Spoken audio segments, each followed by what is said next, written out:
সেদিন নবান্নে ডাকা মিটিং হয়নি, তাই আজকে জুনিয়র ডাক্তারদের ধর্ণা মঞ্চে হঠাৎ করেই ছুটে গেলেন মুখ্যমন্ত্রী মমতা বন্দ্যোপাধ্যায়। কি বললেন শোনাবো আপনাদের। অন্তত যদি কাউকে দোষী পাই আমি নিশ্চয়ই নেব।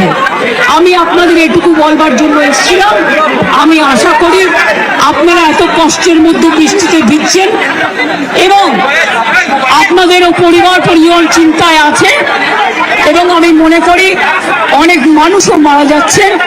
আপনারা প্লিজ দয়া করে, আপনারা আমাদেরই ঘরের ভাই বোন, আপনারা কাজে যোগদান করুন এবং আমি বলতে পারি আপনাদের প্রতি আমি কোনো অবিচার করব না।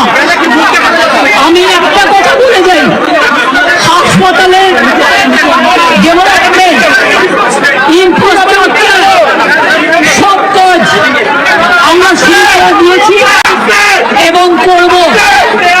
আমি সব হসপিটালে রোগী কল্যাণ সমিতিতে আমি কোনো প্রত্যেকটা একদম রাজ্য থেকে শুরু করে সব মেডিকেল কলেজ এবং মাল্টি সুপার হসপিটাল যত রোগী কল্যাণ সমিতি আছে আমি প্রিন্সিপালের চেয়ারম্যান করব এবং তাতে জুনিয়র ডাক্তারও মেম্বার থাকবে, সিনিয়র ডাক্তারও থাকবে, নার্সও থাকবে, একজন পাবলিক রিপ্রেজেন্টেটিভ থাকবে এবং পুলিশ থাকবে।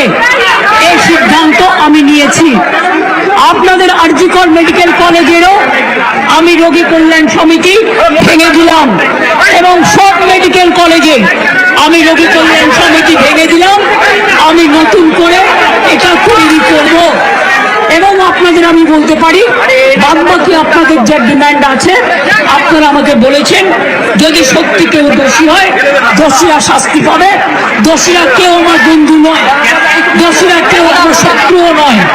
আর আপনারা যারা ভাবছেন কেউ আমার বন্ধু, আমি তাদের চিনি না, আমি তাদের চিনি না, আমি তাদের জানি না এবং আমাদের সাথে কোনো সম্পর্ক নেই। তারা এসছেন প্রসেসের মাধ্যমে, এই প্রসেস ফাইনাল হয়ে আমার কাছে আসে এবং তাই মাত্র 1 মাসের মধ্যে যারা এসছে তাদের কথা, যদি তারা কোনো ব্যাপারে এই খুনের সাথে, মার্ডারের সাথে, দুর্নীতির সাথে যুক্ত থাকে আমি নিশ্চয়ই সাধ্যমতো চেষ্টা করব কথা বলে অ্যাকশন নেবার। আমি আবার আপনাদের কাছে বিনীত অনুরোধ করব যে আপনারা নিজেদের মধ্যে কথা বলুন, কথা বলে সিদ্ধান্ত নিন এবং আপনারা কাজে ফিরুন। আপনারা আমার ভাই বোন, এটুকু জেনে রাখবেন আপনাদের জন্য সিম্প্যাথি, আমি কোনো অ্যাকশন নেব না। আমি ইউপি পুলিশ নই, ওরা এসপি জারি করেছিল, ওরা 6 মাস মনে রাখবেন স্ট্রাইক র্যালি বন্ধ করে দিয়েছিল। আমি এসব করব না। আপনারা নিশ্চিন্ত থাকুন, কোনো ডাক্তারের বিরুদ্ধে, কারো বিরুদ্ধে কোনো অ্যাকশন নেবার আমি বিরুদ্ধে। আমি জানি আপনারা অনেক কাজ করেন, মহৎ কাজ করেন। আপনাদের ছাড়া সিনিয়ররা, যেটা কিডনি ডিপার্টমেন্টে মারা গেছে, ক্যাথলেবও চেঞ্জ করতে পারে না, ক্যাথিটাল চেঞ্জ করতে পারে না, সেই জন্য আপনাদের আমাদের প্রয়োজন। আমি আপনাদের বলবো আপনারা ভেবে চিন্তে সিদ্ধান্ত নিন। আর যদি আপনারা আমাকে বিশ্বাস করেন, আমি যখন আপনাদের ধর্ণা মঞ্চে আসতে পেরেছি আপনাদের একজন সহযোদ্ধা হিসেবে, তখন মনে রাখবেন যে আমি আপনাদের, যদি আপনারা বিশ্বাস ভরসা রাখেন, বাদ বাকিটাও মনে রাখবেন আমি আস্তে আস্তে করে, একদিনে তো সব হয় না, করতেও সময় লাগে, আমাকে একটু সময় দিন। আমি নিশ্চয়ই সাধ্যমতো চেষ্টা করব। আমি দুর্নীতির কোনো একটা টেন্ডার কেস আজ পর্যন্ত আমার কাছে আসেনি। কোন রোগী কল্যাণ সমিতি কি কাজ করে এটা আমি জানি না, এগুলো আমার আন্ডারে আসে না। তাও বলি, যদি আপনাদের কোনো কমপ্লেন থাকে, কমপ্লেনের ভিত্তিতে নিশ্চয়ই আমরা তদন্ত করব। এমনিতে বিনা কারণে কাউকে সাজা দেওয়া যায় না। তদন্ত যদি প্রমাণিত হয় আমি নিশ্চয়ই সাজা দেব। আর একটা কথা, সুপ্রিম কোর্টে কেস চলছে, মনে রাখবেন 17 তারিখেও ডেট আছে। আমি চাই না আপনাদের কোনো ক্ষতি হোক। আপনাদের দিদি হিসেবে আপনাদের কাছে আমি অনুরোধ করতে এসেছি। আমি মুখ্যমন্ত্রী নই, আমি মুখ্যমন্ত্রী হিসেবে বলতে আসিনি, আমি আপনাদের দিদি হিসেবে বলতে এসেছি, যাতে আপনারা না ভাবেন হ্যাঁ আমি চিফ মিনিস্টার আছি,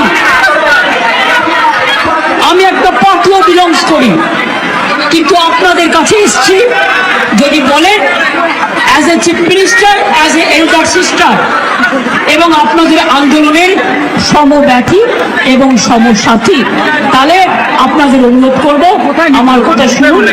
আগেও আপনাদের সমস্যা আমি সমাধান করেছি এবং আবার আমি করবার চেষ্টা করব। আমাকে একটু সময় দিন, ভালো থাকুন, সুস্থ থাকুন।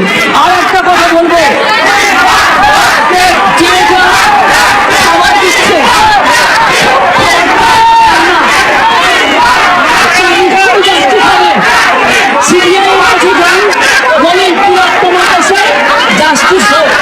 আমি আপনাদের কাছে আবেদন ছাড়া আর তো কিছু করতে পারি না, আমি আপনাদের জোর করতে পারি না।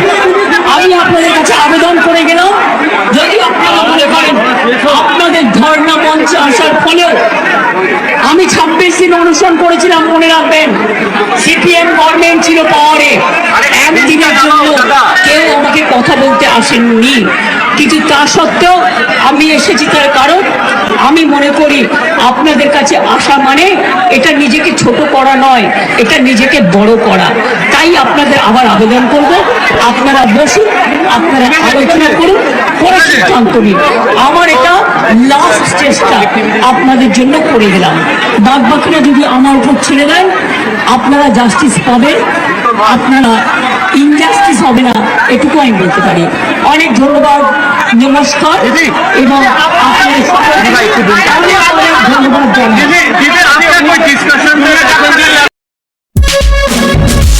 আপনারা দেখছেন বাংলা খবর ইউটিউব চ্যানেল।